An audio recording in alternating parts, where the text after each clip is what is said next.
Olá, tudo bem? Vamos começar mais uma aula de programação orientada a objetos, e nessa aula daremos continuidade àquilo que estamos acompanhando, mais precisamente herança orientada a objetos, o relacionamento de herança, assim como os conceitos que veremos hoje de classe abstrata, de interface, e como esse conhecimento, esse conceito novo interfere na nossa maneira de pensar o nosso software, de projetar e de analisar com o paradigma orientado a objetos. Tá joia? Então a gente vai dar continuidade só recapitulando brevemente alguns conceitos que nós vimos na aula passada. Então, nós estávamos vendo o conceito de herança e aí, aqui, a partir desse exemplo que nós já vimos na aula passada, vamos recapitular algumas coisas. Então, neste exemplo, aqui está a representação UML, onde nós temos uma classe estudante, que é superclasse da classe pós-graduação. Em outras palavras, todo estudante de pós-graduação é um estudante, ou é um tipo de estudante. Quer dizer que tudo que estudante tem, o aluno de pós-graduação também tem. Tá? Então, o atributo, unidade de comportamento, UnidComp, pós-graduação vai ter. A interface pública desta classe, getUnidComp, setUnidComp, getStress. Toda essa interface pública é também herdada pela classe pós-graduação. Agora, por ser uma classe mais especializada do que a classe geral estudante, ela pode acrescentar, quer seja atributos, quer seja métodos. Nesse caso, ela acrescentou o atributo tempo de defesa e o método getStress. Na verdade, o getStress ela não acrescentou, mas ela redefiniu ou sobrescreveu. Tá? Então, o getStress ele está sobrescrito ou redefinido para indicar que, apesar de ter preservado a interface pública, ter a mesma interface pública das duas classes, mas a implementação do pós-graduação foi diferente, como a gente viu na nossa aula prática passada.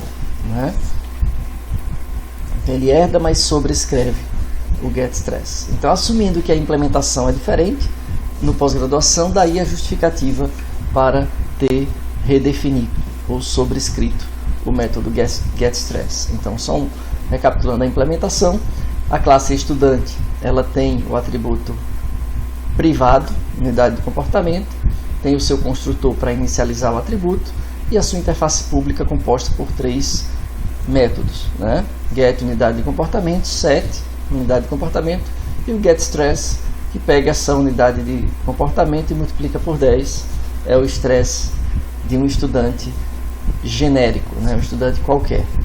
O estudante de pós-graduação, note que o atributo unidade de comportamento é inicializado no construtor, reforçando, e os métodos getSet mais o getStress. Note que o método getStress ele foi sobrescrito ou redefinido ou overwritten na classe pós-graduação. Então, a classe pós-graduação ela herda, olha aqui o extends, que já foi praticado também na aula passada, mas para reforçar, extends estudante, quer dizer que pós-graduação herda de estudante. Então, além dos atributos e métodos que já foram herdados, acrescentou-se tempo para defesa em anos e o getStress foi sobrescrito ou redefinido. Tá joia? O método tempo para defesa ele é também inicializado a partir do construtor.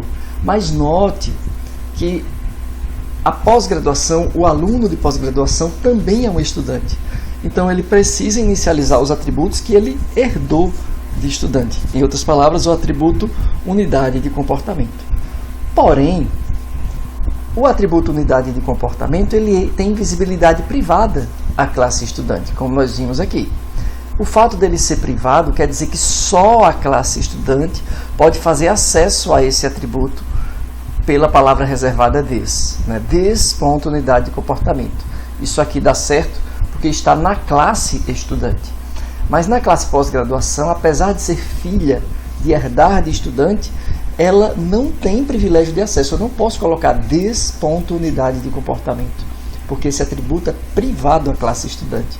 Então eu sou obrigado a inicializá-lo via interface pública da classe, via construtor da classe estudante.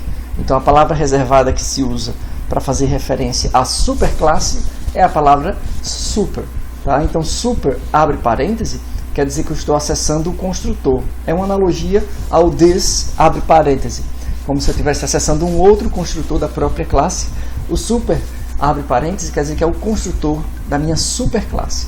Claro que eu também posso executar métodos da superclasse. Eu poderia colocar um super.set, tempo para defesa, ou melhor, set, unidade de comportamento. Daria certo também, tá? Mas nesse caso é preferível, por ser por ser um construtor, é preferível evocar ou executar diretamente o construtor da superclasse, porque não sabemos o que aquele construtor faz. Pode ser que faça alguma coisa a mais, além de inicializar o atributo, como um log no sistema, por exemplo, né? Não se sabe, a não ser que tenha acesso à implementação da classe, né? E é isso. E aqui nesse caso a gente tem na redefinição, né, do método getStress, a gente tem que a nova fórmula é duas vezes o stress anterior, daí o super.getStress, o getStress da superclasse, o getStress de estudante, mais o tempo para a defesa. Claro que são métodos hipotéticos, né, que nós vimos na aula passada. Esse arroba override é um artifício do Java, né, Java Annotations, para detectar erros em tempo de compilação. Então, quando eu uso essa anotação override, estou querendo dizer, olha, esse método que eu estou definindo aqui, ele já veio de uma superclasse, ou já veio de um ancestral, seja uma interface ou uma classe, a gente vai ver, né? Então, ele está sendo sobrescrito neste momento, eu estou alterando a implementação dele, tá? Então, isso aqui é importante, né? Se tirar, funciona, tá? Funciona com ou sem, é opcional. Mas quando eu coloco o override, isso é bom, porque eu sinalizo à máquina virtual que esse método foi herdado, veio de um ancestral. Então, se por acaso eu errar um detalhezinho no nome do método, errar um detalhezinho na assinatura, mudar um parâmetro, alguma coisa assim, o Java vai reclamar, né? Em tempo de compilação, ele vai dizer, olha, na verdade, algumas IDEs, como é o caso do Eclipse, ele até detecta em tempo de código, né? Mas em tempo de compilação ele detecta e vai dizer, olha, esse método você está dizendo que está redefinindo ou sobrescrevendo de outro, mas é um método novo. Então, tome o erro aí porque tem alguma coisa errada na escrita da assinatura do método, né? É um método diferente.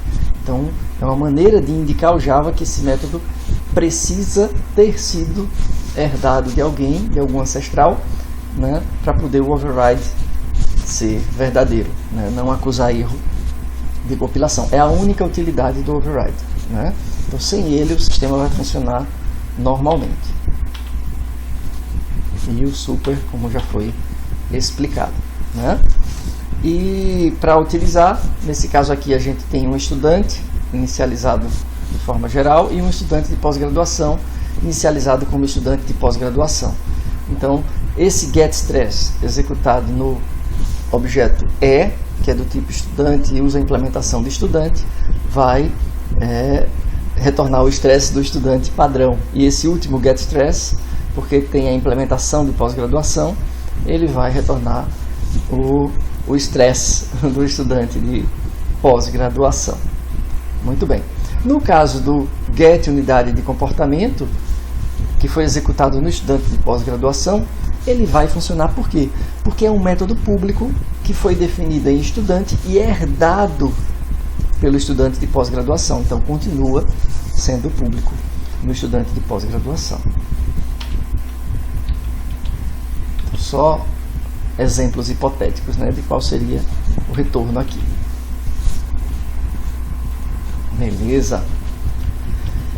Então, quando eu instancio o estudante de pós-graduação e executo o get unidade de comportamento, ele vai pegar a implementação mais próxima desse método. Como ele não foi sobrescrito, a implementação mais próxima é a que está na própria classe estudante, que foi herdada da classe estudante. Beleza? Já o getStress, a implementação mais próxima é aquela que foi sobrescrita ou redefinida na própria classe pós-graduação. Vamos a um breve exercício.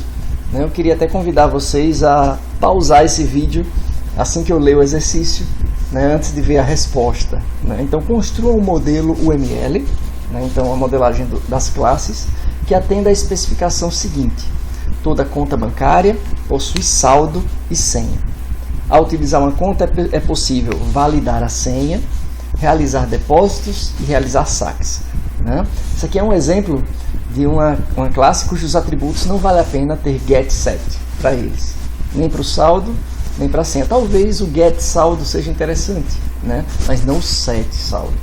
Então a maneira de alterar o estado do saldo é depositando ou sacando. E a senha, ela é consultada através da validação. Essa senha que eu digitei está correta ou não? Retorna verdadeiro ou falso. Uma conta corrente é um tipo de conta que, além do que já foi descrito aqui, possui um limite de crédito. Diferentemente da conta comum, a conta corrente pode ter seu saldo negativo, desde que não ultrapasse o valor do limite. Então, a maneira de efetuar as operações de alteração do estado do saldo é diferente, porque ela permite que o saldo seja negativo. Uma conta poupança também é um tipo de conta que possui uma taxa de rendimento. Pode-se aplicar um rendimento ao saldo da conta de poupança. Então, deixando aí um tempinho, pode pausar o vídeo, que agora a gente vai ver a resposta. Então, indo para a modelagem UML daquele enunciado, olha, nós temos uma conta. A nossa conta, ela tem saldo e senha. E além do seu construtor, a conta permite depositar um determinado valor, sacar um determinado valor e validar a senha. Tem até um erro que eu percebi aqui, um erro de lógica mesmo. Não faz sentido o sacar só informar o valor. O sacar precisa informar também uma senha. Depositar não, eu posso depositar sem a senha. Mas o sacar precisa informar valor e senha, uma senha string. E aí eu tenho o validar senha, que recebe a string senha, não é inteira, isso aqui é outro erro, e retorna verdadeiro ou falso. Então a conta corrente é um tipo de conta que, além do saldo e senha, também tem um limite de conta. Ela tem o seu construtor de inicialização, o getLimit e o setLimit. A poupança, ela tem um construtor também para inicializar uma poupança, e tem o aplicar rendimento, que aplica o rendimento no saldo da conta de poupança. Então a classe conta, ela tem os dois atributos, saldo e senha, construtor, depositar, sacar e validar a senha. Note que nesse exemplo daqui, a classe conta corrente e a classe poupança não redefiniu nenhuma operação da classe conta. É isso que a gente vai ver já já, se precisa de algum ajuste. A classe conta corrente herda de conta e acrescenta o atributo limite. Então aqui o construtor foi inicializado, aqui eu tenho o saldo, a senha e o limite. A implementação está omitida, mas aí eu precisaria, em primeiro lugar, chamar o super, passando o saldo e a senha, para em seguida inicializar o limite. Então, além disso, foram acrescentados dois métodos, o getLimit e o setLimit da conta. Mesma coisa a poupança, herda de conta, extends conta, e acrescentou o atributo rendimento. O construtor de poupança inicializa, recebe o saldo e senha herdados de conta para inicializar, além do rendimento. Lembrando que, como são atributos privados de conta, a única maneira de inicializar é pela palavra reservada super. Tá? Então, super, entre parênteses, saldo, vírgula, senha, ponto, vírgula, e na outra linha, rendimento, recebe rendimento. Né? Já que é um atributo da própria classe poupança, então pode ser acessado pelo this. Então, voltando um pouco a esse enunciado, se a gente sabe que o saque da conta corrente permite valores de atributo saldo negativo, né? Então a lógica de saque é sutilmente diferente. Então, nesse caso, a funcionalidade, ou a operação, ou o método sacar, ele precisa ser redefinido ou sobrescrito aqui na classe conta corrente, né? Uma vez que na implementação da classe conta ele vai verificar se o valor que está sendo sacado é maior ou igual ao saldo. Já na classe conta corrente ele vai verificar se o valor que está sendo sacado é menor ou igual, ao saldo mais limite, né? Então vai ter uma preocupação a mais, no caso na classe conta corrente, que é permitir saques, mesmo que o resultado do saque seja um saldo negativo, porém o saldo negativo não pode ultrapassar o limite. Tá?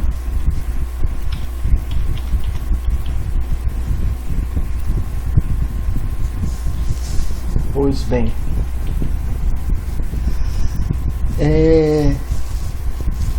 existem alguns métodos, né, especiais, eu diria, em Java. Por quê? Agora que a gente viu herança, eu queria deixar claro um recurso ou uma característica do Java, que é o fato de toda classe em Java, seja ela qual for, sempre herdar de object. Então existe uma classe implícita na própria máquina virtual Java chamada object. E toda classe, mesmo que não tenha nenhum extends, é uma herança automática feita pela máquina virtual Java. Toda classe herda de object. Tá? E essa classe especial object, ela tem alguns métodos padronizados, né, para facilitar o funcionamento, né, da própria linguagem, né, a execução mesmo, né, dos programas. Então, um dos métodos da classe object é um método chamado toString. Quer dizer, como imprimir, como transformar, né, o identificador de um objeto na forma de string. Né? Então, claro, por ser um método da classe object, que é um método implementado, então esse método já tem uma implementação padrão. Né? Então, esse método ele é executado implicitamente, ou também você pode executar explicitamente um objeto .toString. Mas ele é executado automaticamente ou implicitamente em alguns métodos, como por exemplo o método println. Então, se você manda printar, manda imprimir na tela o valor de um objeto, implicitamente a linguagem vai imprimir na tela o valor daquele objeto .toString. Né? Então, a implementação padrão, né, do Java, né, é uma implementação que precisa servir para qualquer classe, seja ela uma classe string, uma classe conta corrente, conta poupança, qualquer classe, uma classe carro, aluno. Né? Então a implementação é bem genérica, bem geral. O que é que ela imprime? Ela imprime um identificador único daquele objeto, né, que é formado pelo identificador da própria classe, né, o nome da classe mais a sequência de pacotes, seguido, ou acompanhado, melhor dizendo, de um hexadecimal, né, um número aleatório em hexadecimal que identifica aquele objeto em memória. Né? Então, vamos testar o toString. Né? Então, eu vou até abrir. Depois essa aula vai ser teórica, depois eu vou abrir o Eclipse e mostrar em um momento mais prático, tá? Na próxima aula. Então, se a gente fosse testar o seguinte, eu tenho uma classe carro. Aqui eu instanciei um objeto C, que é do tipo carro, está do lado esquerdo, instanciado da própria classe carro, new carro, a implementação. Aí C.setNome 1, setMarca Fiat, set quantidade de portas 4. O que vai acontecer se eu imprimir C, o objeto C, system out println C? Então, lembrando que é essa implementação do método println, né, ela implicitamente vai executar o ponto toString, o método toString do objeto C. Então a saída vai ser aquela padrão que eu comentei agora há pouco, né? Imprime uma identificação da própria classe, br.fal.arapiraca.poo.carro, seguido, né, de um arroba e um identificador hexadecimal, digamos assim, para identificar o endereço de memória onde o objeto C está alocado. Quer dizer, mesmo que eu tenha dois objetos do tipo carro, o que vai variar, no caso o início vai ser igual, porque eles são objetos da mesma classe, mas a identificação após o arroba vai ser diferente. Todo objeto é único, né? Então, a única maneira de ter dois resultados idênticos é se forem o mesmo objeto, se apontarem para o mesmo endereço de memória. Tá? É possível também, como a gente vai ver em algumas aulas. Tá? Então é muito pouca informação, não diz nem que carro é, como é que eu sei que é Fiat, como é que eu sei que é Uno. Uma maneira de resolver isso daí seria redefinir na classe carro, redefinir, que eu quero dizer, sobrescrever o método toString, que é herdado implicitamente por todas as classes. Então você poderia, lembrando que o override aqui é opcional, né, mas é recomendado, então você poderia redefinir o public string toString. Então eu vou redefinir o método herdado toString e você implementa do jeito que você quiser. Nesse caso está retornando carro mais this.nome, uno, mais possui, mais quantidade, mais portas. Né? Então nesse caso daqui, o método toString foi sobrescrito, foi redefinido, a gente pode acrescentar os atributos que quiser, desde que retorne na forma de uma string. Né? Agora, a implementação iria imprimir carro uno possui 4 portas. Né? Note que nessa implementação nem usou a marca, poderia ter colocado carro Fiat Uno possui 4 portas. Né? A implementação é a gosto do freguês, já que foi redefinida. Né? É muito útil, principalmente para testar, quando você está executando, né, o código, para acolher alguns feedbacks, alguns testes, né, ver o valor, né, de um objeto em tempo de execução. O toString ajuda muito. Né? Então, uma outra questão é dois objetos em Java, eles podem ser comparados. Isso é verdade. Né? Então, uma maneira simples de comparar duas variáveis quaisquer em Java é o igual igual. Tá? O igual igual, no if, por exemplo, aqui, ó, se C1 igual igual C2, ele vai fazer alguma comparação.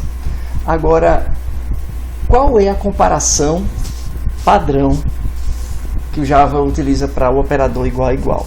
Né? Ele vai variar de acordo com o tipo do objeto, ou o tipo da variável. Se for um tipo nativo, como inteiro, como float, como double, como boolean, né? Então ele vai ver se os valores são os mesmos, se o valor de C1 é o mesmo valor de C2. Né? Agora, quando a gente pensa em objeto, qual é o valor que é armazenado nas variáveis C e C2? Não são os valores representativos do objeto em si. Note que o objeto só é criado no new. Né? O que é guardado no C é o endereço de memória do objeto que foi criado com o new. Mesma coisa no C2. O que vai ser guardado na variável C2 é o endereço de memória que foi criado com esse new após o C2. Então, o que se guarda nas variáveis de objeto são, na verdade, o endereço de memória. Então, essas variáveis guardam um endereço de memória, cada um o seu endereço. Então, quando eu comparo dois objetos com o igual igual, o Java vai fazer uma comparação. Só que ele vai comparar se eles estão apontando para o mesmo objeto, para o mesmo endereço de memória. Nesse caso aqui, eu usei NIOs diferentes. Ah, professor, mas o nome é igual, é Uno. Mas eu não estou comparando o nome do carro. Eu estou comparando se o endereço de memória é o mesmo, que é esse o valor que é guardado na variável. Então, nesse caso, vai retornar o true ou o false. Vai ir para o then ou para o else. Vai entrar no if ou entrar no else. Nesse caso, vai entrar no else. Né? Vai entrar no else. Por quê? Porque os endereços de memória de C1 e de C2, inclusive não é nem C1, né? É C e C2, são endereços diferentes. Né? Mesmo que o objeto tenha os mesmos valores de atributo, mas cada objeto tem a sua identidade. Eu tenho autonomia de mudar um sem mudar o outro. Né? Então são endereços de memória diferentes, são objetos diferentes. Né? Então C1 é diferente, né, de C2. A referência de memória é diferente, então vai para o else. Então, uma maneira de a gente resolver isso daí, criar critérios de comparação diferentes para os objetos de uma classe, é a gente mais uma vez redefinindo na nossa classe mais um método de object. Nesse caso aqui, ó, o método equals. O método equals, ele vai retornar true se o objeto atual que eu estou executando for igual ao que eu recebi no parâmetro. Né? Então, qual o critério de igualdade? A gente que define. O padrão é o mesmo endereço de memória. Né? É o igual igual. Então, o mesmo endereço de memória é o que ele vai implementar por padrão. Né? Mas eu posso muito bem redefinir e, por exemplo, implementar. Como é que eu digo? Imagine que eu tenho dois objetos do tipo aluno na universidade.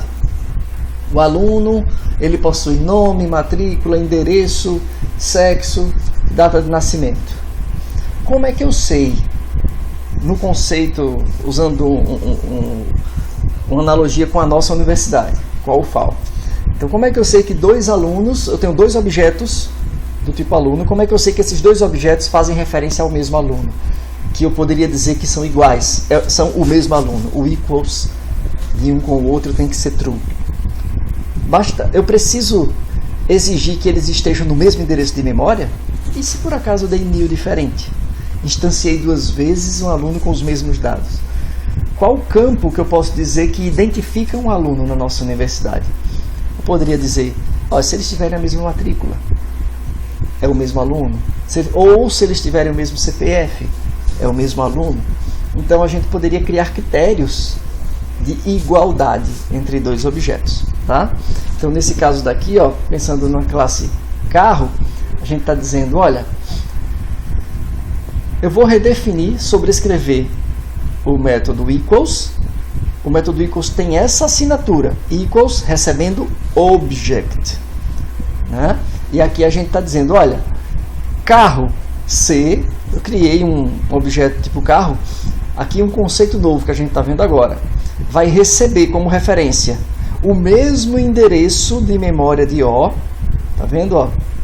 Só que eu estou mudando o tipo como eu quero enxergar esse objeto para o tipo carro.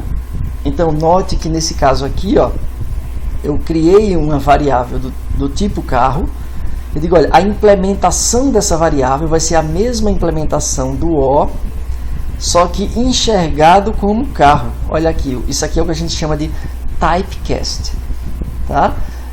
Do mesmo jeito que a gente viu na nossa aula prática, que eu posso ter um veículo igual a new carro, e aí eu conseguiria usar só como veículo, porque o tipo era veículo, desse jeito daqui eu posso promover o tipo, né? É o que a gente chama de typecasting.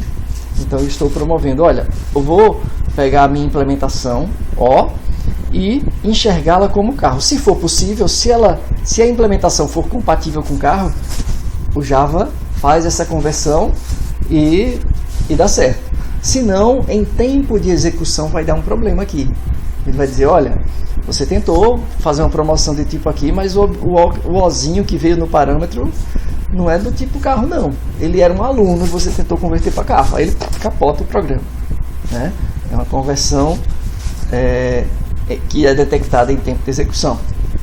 Tá? Nesse caso aqui, ó, foi definido o seguinte critério para a implementação do equals, né? Olha, se o nome de C, o nome do carro, foi igual ao nome do objeto que eu peguei, né? E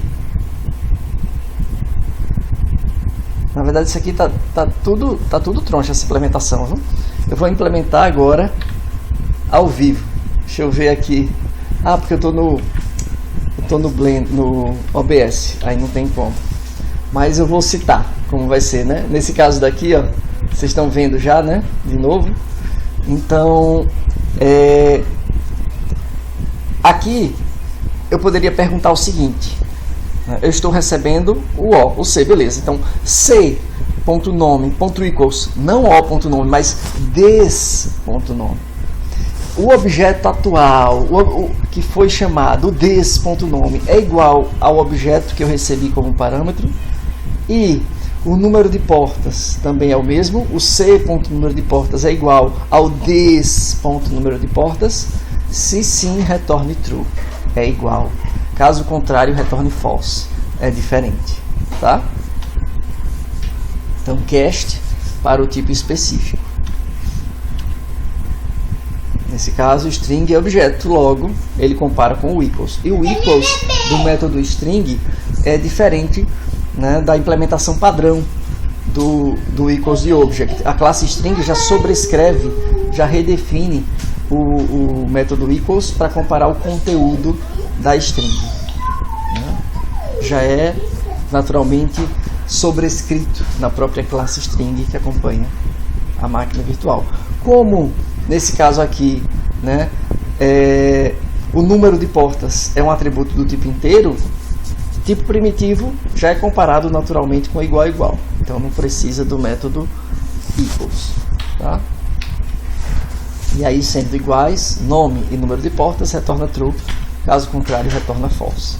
Então nesse caso aqui, antes a execução do C1.equals C2 foi para o else. Aí nesse caso, qual a execução? O nome é igual? Foi, né, definido o mesmo nome. Não, nenhum dos dois alterou a quantidade de portas. Então a inicialização também foi a mesma para o atributo número de portas dos dois. Então nesse caso, quando eu comparar o equals entre C1 e C2, ele vai dizer que são iguais e logo irá para o if, tá? Bem, falando dessa característica, que é uma particularidade mais da linguagem Java, né, eu queria adentrar agora em outro aspecto interessante, que é a questão ligada às classes abstratas e, após isso, às interfaces, né? Então, o que é uma classe abstrata? Uma classe abstrata é uma classe cuja finalidade é apresentar, como toda classe, um tipo, né? Mas além do tipo, ao menos uma parte da implementação do tipo, né? Então toda classe tem que apresentar, como a gente viu até aqui, uma implementação, né, das operações com métodos. Uma classe abstrata é uma classe onde eu não consigo apresentar todas as implementações, ou não desejo que ela tenha todas as implementações ou que ela seja usada para instanciar objetos. Então, uma classe abstrata ela tem a possibilidade de postergar parte da implementação ou até mesmo toda a implementação de uma classe, né, ou dos seus métodos, digamos assim, né? Então, ela pode postergar alguns ou até mesmo todos os métodos, se ela quiser, né? Porque elas não têm o compromisso de ser uma classe de implementação, uma classe totalmente implementada. Então, por conta disso, eu não posso instanciar objetos a partir de classes abstratas. Elas podem sim ser utilizadas como tipo, mas eu não posso dar o new na classe abstrata porque ela não tem a garantia de ter implementação para todos os métodos, né? Ela não assume o compromisso de ter implementação para todos os métodos. Então, por exemplo, olha essa hierarquia de classes. Eu tenho uma classe polígono e duas classes que herdam de polígono, duas classes mais especializadas, triângulo e quadrilátero, né? Vamos pensar no mundo real, né? Faz sentido eu ter uma instância, um objeto do tipo polígono, ou é algo muito nebuloso, muito genérico, muito abstrato, para que eu tenha um objeto daquele tipo, né? Quando eu digo, eu tenho um polígono aqui, isso aqui é um polígono, cara, rapaz, depende, né? Qual polígono? Né? É um quadrilátero, beleza, tá aqui, ó, tem 4 lados. É um triângulo, é um pentágono. Então, eu preciso, digamos assim, definir, dizer explicitamente que polígono não faz sentido de ser instanciado, não faz sentido eu ter um objeto que seja instância de algo tão abstrato como é polígono. Então, todo triângulo é um polígono, todo quadrilátero é um polígono, mas note, essa diferença aqui é sutil, da UML. Note que polígono está escrito em itálico, enquanto triângulo e quadrilátero estão escritos padrão, de forma tradicional, sem itálico. O itálico quer dizer justamente que esta classe polígono é uma classe abstrata. Em outras palavras, ela não pode ser instanciada. A implementação de uma classe abstrata é semelhante a uma classe tradicional. A diferença é a palavra reservada abstract, colocada antes da palavra reservada class. Então aqui, nesse caso, eu tenho public abstract class polígono. Quer dizer que essa classe chamada polígono, ela é abstrata, ela não tem o compromisso de implementar todos os seus métodos. Ela até pode ter todos os métodos implementados, mas ela não se obriga a implementar todos os seus métodos, tá? Nesse caso daqui, ele tem um atributo, quantidade de lados, e também tem o método getQuantidade de lados, que já está implementado. Além desse método getQuantidade de lados, ele tem uma operação que não foi implementada, e por isso ela é abstract, tá? Então, a operação calcular área vai variar de acordo com a quantidade de lados, né, e necessariamente também o tamanho desses lados, né? Então, aqui eu tenho public, abstract, float, calcular área, sem implementação. Note que o ponto e vírgula já vai direto, sem nem criar um bloco de implementação, sem nem abrir as chaves, né?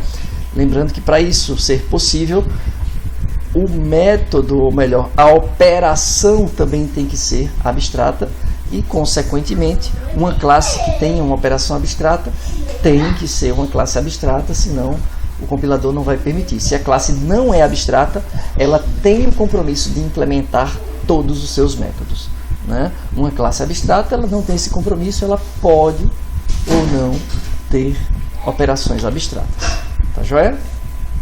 Então a palavra reservada usada para isso é o abstract.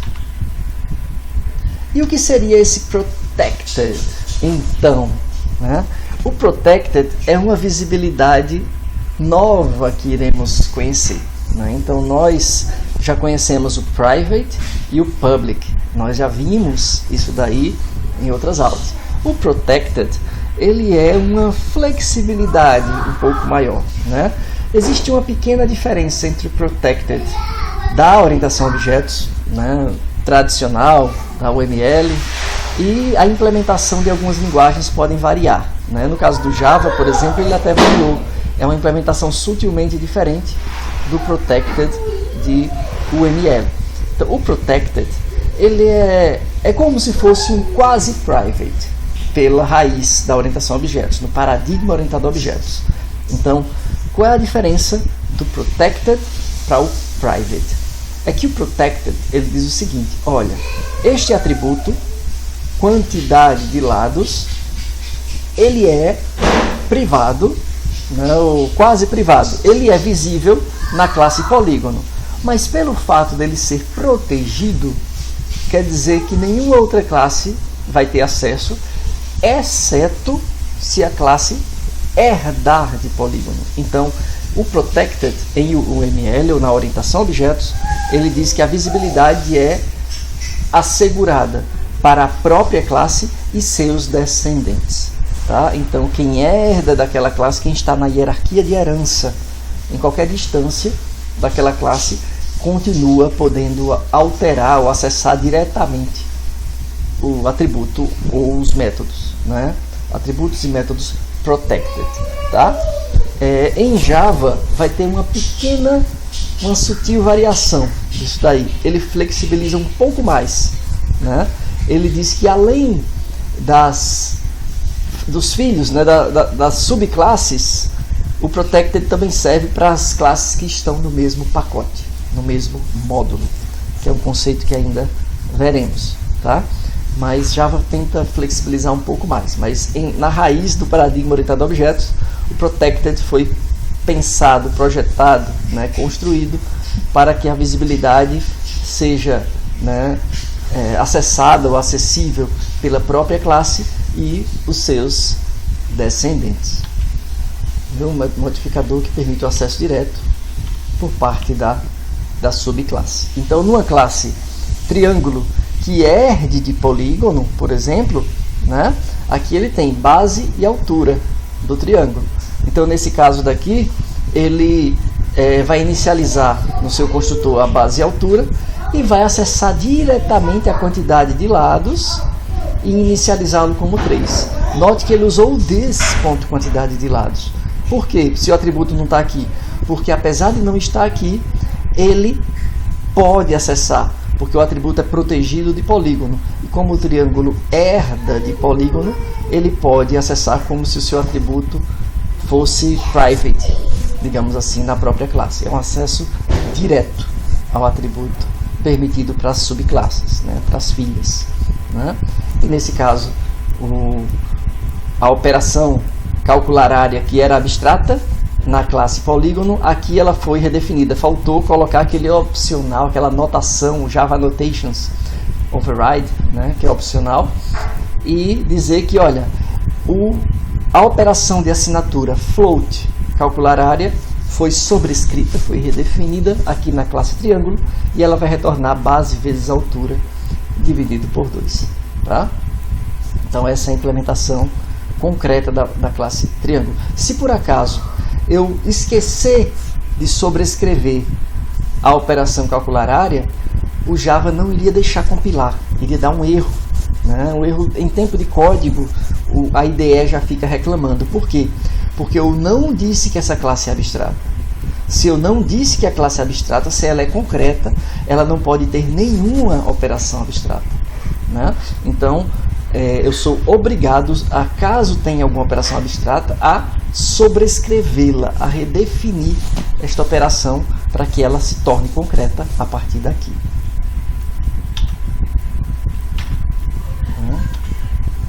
Atributo protected, e ali eu estou sobrescrevendo a operação para torná-la concreta, né? Aqui mais uma vez o quadrilátero extends polígono e ele tem o tamanho do lado. Então, na verdade, aqui é um quadrado, né? Nesse caso, o tamanho do lado do quadrado, e possui 4 lados. E aí, a altura, lado ao quadrado. Ou a altura, desculpa, a área, lado ao quadrado. E quando eu estiver usando essas classes, eu posso muito bem criar um triângulo, né, um meu triângulo que é do tipo triângulo. Eu dei um new triângulo, e eu posso criar um meu quadrilátero que é do tipo quadrilátero e dei um new quadrilátero. Lembrando que eu poderia muito bem criar como sendo do tipo polígono. Então, polígono meu triângulo igual a meu triângulo, funcionaria igualmente. Polígono meu quadrilátero igual a meu quadrilátero. Lembrando que o que é executado é a partir da instanciação, né? A classe que eu escolho para instanciar o meu objeto, o new, que está depois do new. O que está antes da variável é a maneira de enxergar qual a interface pública que eu vou enxergar com essa variável. Então, seria o tipo, em outras palavras, daquela variável. Tá? Então, meu triângulo, ponto calcular área, vai retornar 6, base vezes altura sobre 2. E o meu quadrilátero, ponto calcular área, vai retornar 25, que é o lado ao quadrado. Seria, na verdade, quadrado no lugar de quadrilátero, né? Para ser mais específico ainda. Né?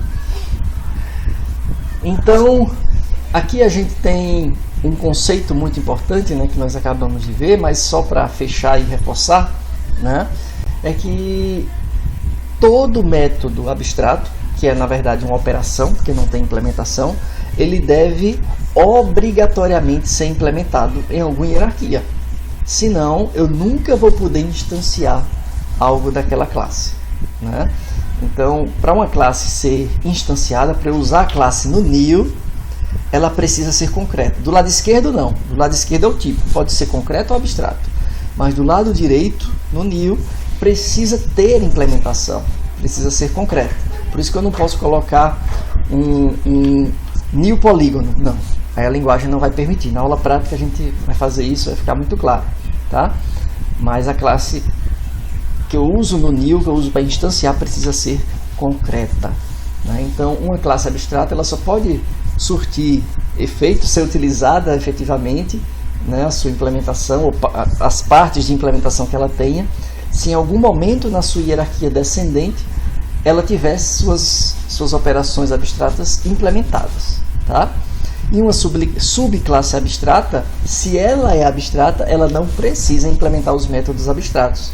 Né? Porque ela é abstrata, então o que ela não redefinir, não sobrescrever, continua sendo abstrato e é propagado na herança, né? Para quem herdar dela. Mas se ela é concreta, tem que implementar tudo. Tá? E polimorfismo, na verdade, a palavra polimorfismo é a habilidade que a gente tem de pegar dois objetos, né, que realizam a mesma tarefa de maneiras diferentes. Né? Então é como se eu tenho várias formas de executar um determinado comportamento. Né? Por exemplo, a forma de calcular a área com um quadrilátero é diferente da forma de calcular a área com um triângulo. Então, mesmo que eu tenha o meu objeto do tipo polígono. Então, se eu tiver o meu objeto do tipo polígono e eu for instanciar um triângulo, a maneira de calcular a área quando eu executar é do triângulo. Mas se eu pegar esse mesmo objeto e dizer que ele é um quadrilátero, NIO quadrilátero, a forma de calcular a área vai ser pelo quadrilátero. Então, é o polimorfismo. Né? Então, se eu tenho um veículo, eu tenho bicicleta e eu tenho carro, bicicleta é um tipo de veículo, carro é um tipo de veículo. Se eu pedir para acelerar, frear, ambos podem acelerar e frear, né? Mas a maneira de acelerar e frear uma bicicleta é diferente da maneira de acelerar e frear um carro, né?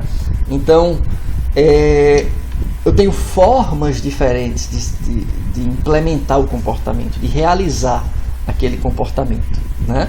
Então, a maneira disso ser realizado também no código é diferente, né? Um exemplo mais concreto foi esse exemplo da área que a gente viu das figuras geométricas, né? Então, se a gente tiver um objeto aqui, uma variável do tipo pessoa, está aqui P, que é do tipo pessoa. Aqui a gente tem a especificação do objeto, né? O tipo do objeto, né? O objeto P do tipo pessoa. Agora, a maneira que eu vou instanciar, ou a classe de implementada que eu vou usar para criar efetivamente o meu objeto, vai determinar qual implementação eu vou usar.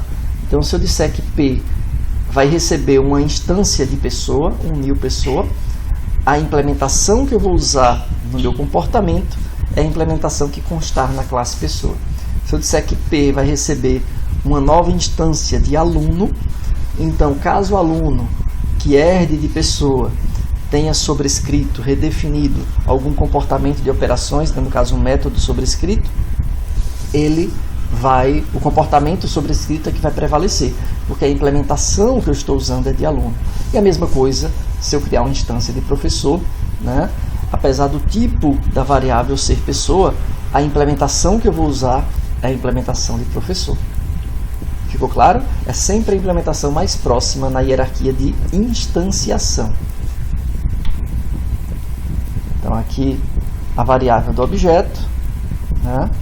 Nesse caso aqui o tipo de implementação coincidiu de ser o mesmo tipo do objeto, tudo bem, não precisa ser o mesmo, tem que ser pelo menos equivalente.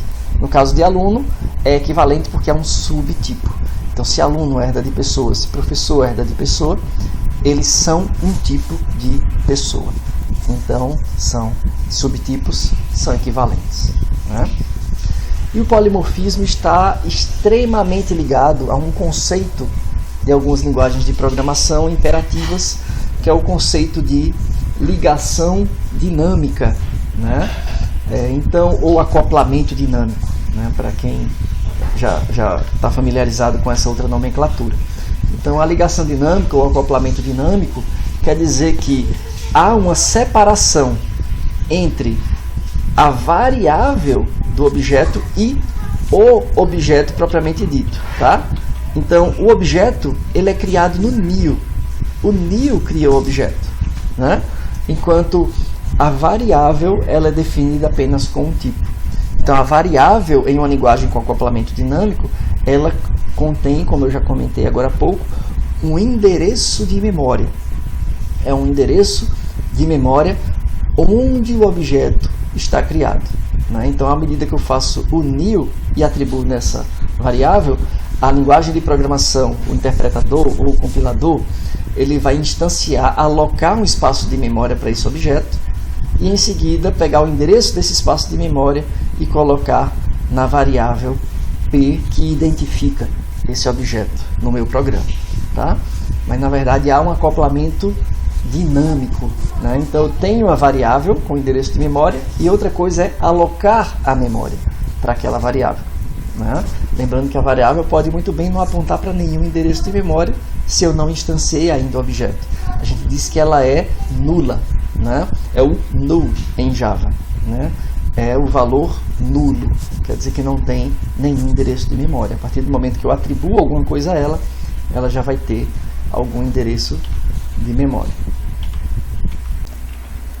Então, resumindo, aqui nós temos que a variável P ela é do tipo veículo, mas na verdade ela é um apontador para o objeto, né? Ela aponta para o objeto e a instância do objeto é determinada pela classe, essa sim concreta, que vem após o NIO. Nesse caso pode ser um carro, pode ser uma moto, mas não poderia ser veículo, assumindo que veículo seja uma classe abstrata. Isso é polimorfismo, porque o mesmo apontador poderia apontar para um objeto que seja implementação de carro ou de moto e eventualmente ficar variando, né, com o mesmo apontador, variando a implementação usando NIOs diferentes. Então a ligação dinâmica ela faz essa ligação, como o próprio nome diz, esse link ou esse acoplamento em tempo de execução. Então, o método que é executado é o método que está na implementação da classe, né? Que é definido em tempo de execução, porque em certo momento da execução eu posso dar um NIO em outra classe atribuindo na mesma variável, no mesmo apontador, e assim eu tenho uma definição apenas em tempo de execução. Por isso que a gente tem que programar para uma interface e não para uma implementação. Ou, em outras palavras, programar para o tipo e não para uma implementação.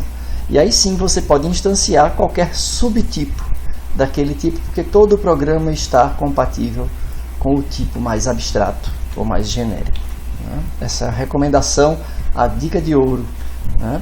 Então, carro e moto, nesse cenário, nesse exemplo que foi dado, são subtipos de veículo. E assumindo que veículo está em itálico, né? Então, a classe abstrata. Como ela é tão abstrata que é difícil ter implementação genérica para acelerar e frear, né? Porque, como aquele exemplo da bicicleta e do carro, são maneiras tão diferentes que os métodos ficaram abstratos também. Então, vale a pena ter um método chamado disparar turbina default, né, já que está na implementação genérica de veículo. Para um veículo, para qualquer veículo, um disparar turbina faz sentido? Sim ou não? 3 segundos. Não faz sentido. Né? Por exemplo, uma bicicleta vai disparar turbina? Então, se esse método não faz sentido para todo e qualquer veículo, então ele não deve estar na classe veículo, porque ele vai fazer parte de um tipo veículo. E todos os veículos terão que ter este método, terão que implementá-lo. Né? Então, aqui tem a implementação de carro, que herda de veículo, e carro, além do seu construtor, né, e da quantidade de portas, ele redefine ou ele sobrescreve os métodos acelerar e frear, né? Acelerar como um carro e frear como um carro, né? Então, o método da classe e os demais são métodos da superclasse que foram herdados e sobrescritos, redefinidos. O override, como eu disse, apesar de ser opcional, nesse caso torna o código até mais legível, para deixar claro que estes dois métodos foram sobrescritos da superclasse. Né? A classe moto, nesse caso, também herda de veículo, não acrescentou nenhum método adicional, mas ele sobrescreve os métodos acelerar e frear. Né? Como a moto, né? Ele sobrescreve o método que foi herdado da classe veículo.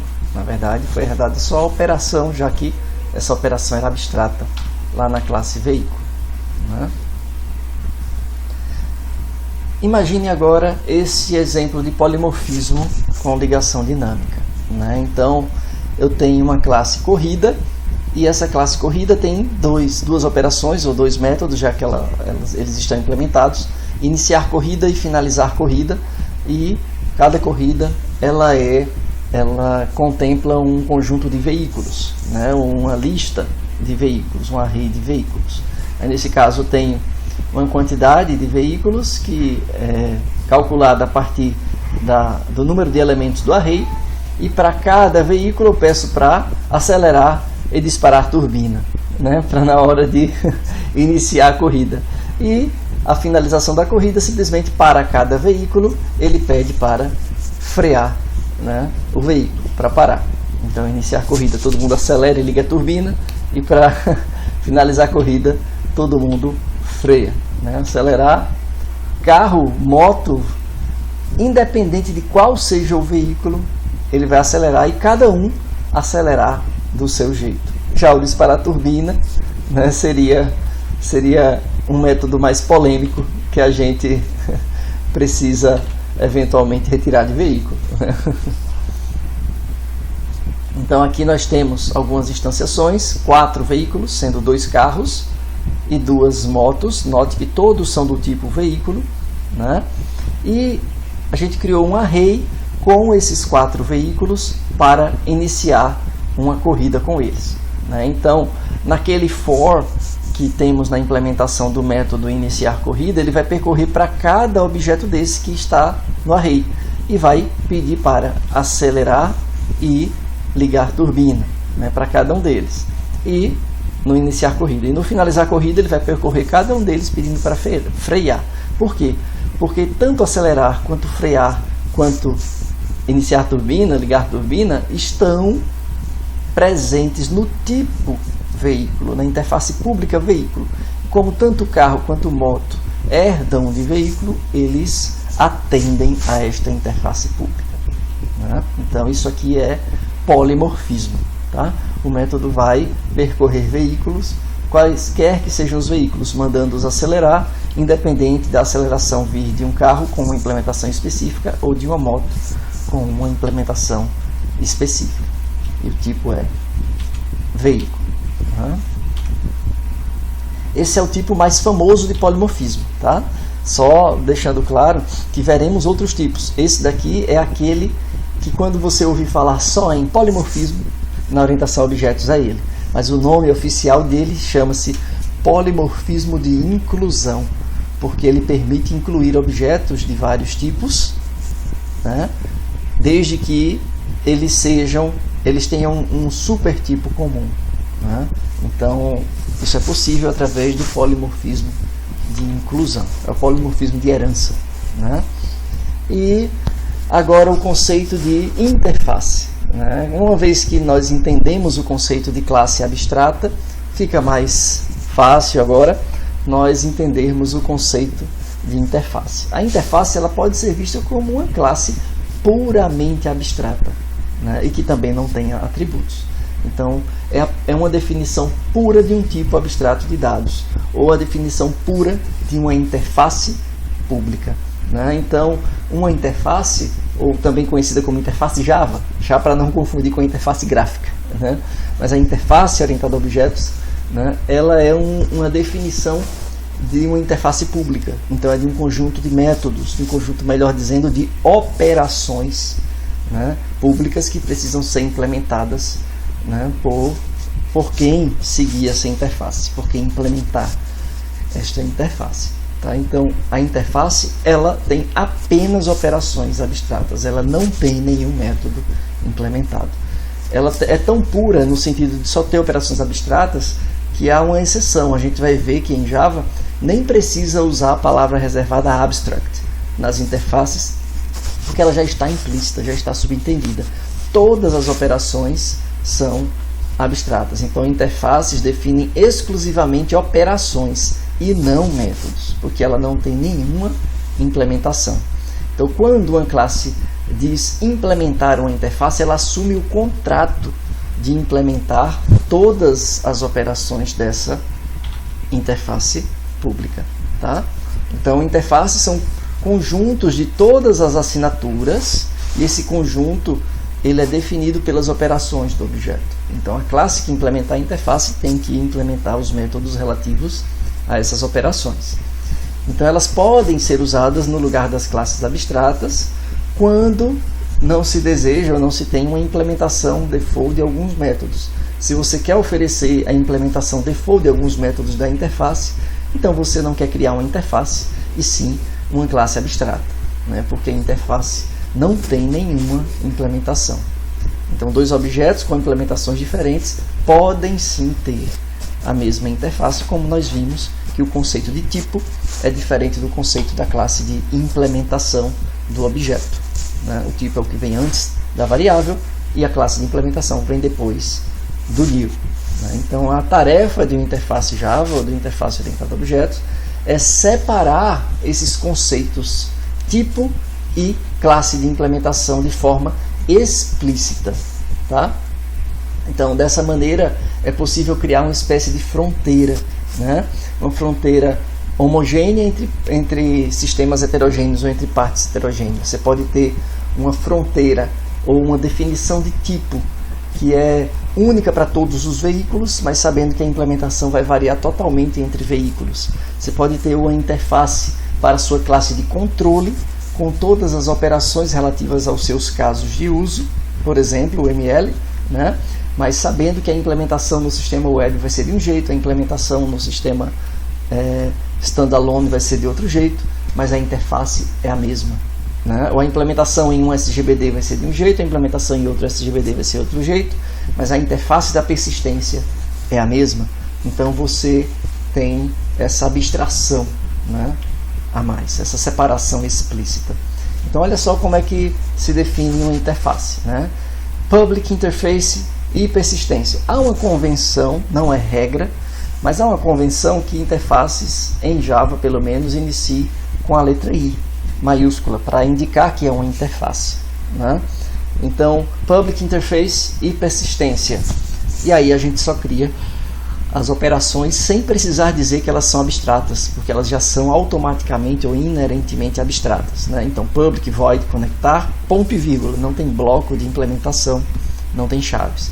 Public, void, inserir. Public, boolean, remover, sempre finalizando com ponto e vírgula. A palavra reservada, palavra de ordem é interface, né? E interface, ela também pode ter uma hierarquia. Eu posso ter uma hierarquia de tipos de interface. Como a interface define um tipo, é claro que um tipo pode ser subtipo de outro tipo, né? Então eu posso ter tranquilamente herança de interfaces. Inclusive, o que a gente vai conhecer como herança múltipla, tá? Então uma interface pode herdar de diferentes outras interfaces, pode herdar de mais de uma interface, né? Incorporando todos esses tipos dentro de si, né?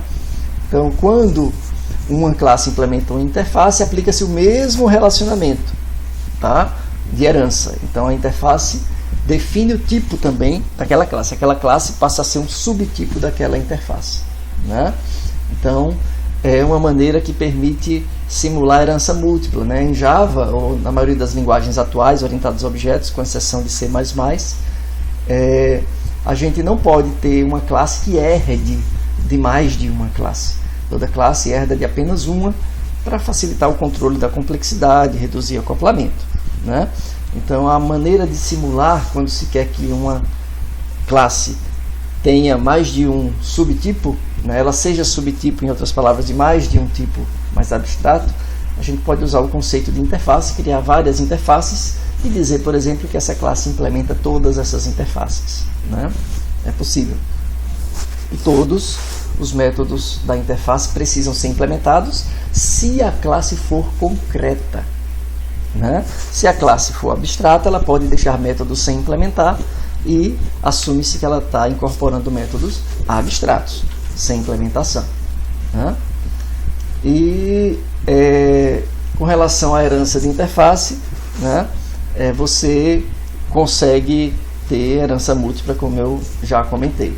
Então, naquele exemplo do banco de dados, né, os dados podem ser persistidos de várias formas. Então, eu poderia ter uma mesma interface, conectar, inserir, remover e ter uma classe que implementa. Olha aqui como é que representa a implementação. Então, tem o triângulo, mas a seta é tracejada. O traço, a linha do traço é tracejada, né? E aqui sim a classe BD+SQL é concreta, não está em itálico, e ele vai implementar o método conectar, o método inserir e o método remover. Eu poderia também implementar usando o sistema de arquivos, armazenando em disco normal, na unha, né? BD File System. E aí implementar desse jeito os mesmos métodos, conectar, inserir e remover. Isso aí causa um desacoplamento muito benéfico das classes, porque o meu programa pode ser programado para a interface, não para a implementação. Então eu vou sempre executar os métodos conectar, inserir ou remover, e só uma linha vai ser impactada, que é a linha da instanciação da classe concreta, que, digamos assim, é do tipo daquela interface. Todo o restante do meu código está em função da interface pública, está usando a interface pública definida na interface, tá? Então aqui eu tenho uma classe BD+SQL que implementa a interface e persistência. Se ela implementasse outras interfaces, eu colocaria vírgula e o nome da outra interface, outra vírgula e outro nome, e quantos eu quiser, né? Então uma classe, nesse caso, implementa a interface e persistência. Então ela pode ter seus atributos, mas o importante é que ela tenha os três métodos conectar, inserir e remover. Caso contrário, ela teria que ser abstrata, né? Lembrando do override, que eu posso colocar aqui como opcional, mas aumenta a legibilidade, né? Eu recomendo que coloque. E por implementar a mesma interface, né, e persistência, a classe BD File System tem os mesmos métodos públicos, conectar, inserir, remover. Claro que eu posso acrescentar mais, né? Afinal de contas, uma classe por si só também representa um tipo, mas nesse caso a classe BD File System é subtipo de persistência. Então esses três têm que estar garantidos, né? E a composição, que é como nós vimos na primeira aula, é um tipo de associação. Ela define também uma ligação entre objetos de classes diferentes, né? E a gente vai ver isso aí na nossa próxima aula, tá? A gente pode ver até na aula que vai ter essa aula prática. Tá joia? Valeu! Até a próxima!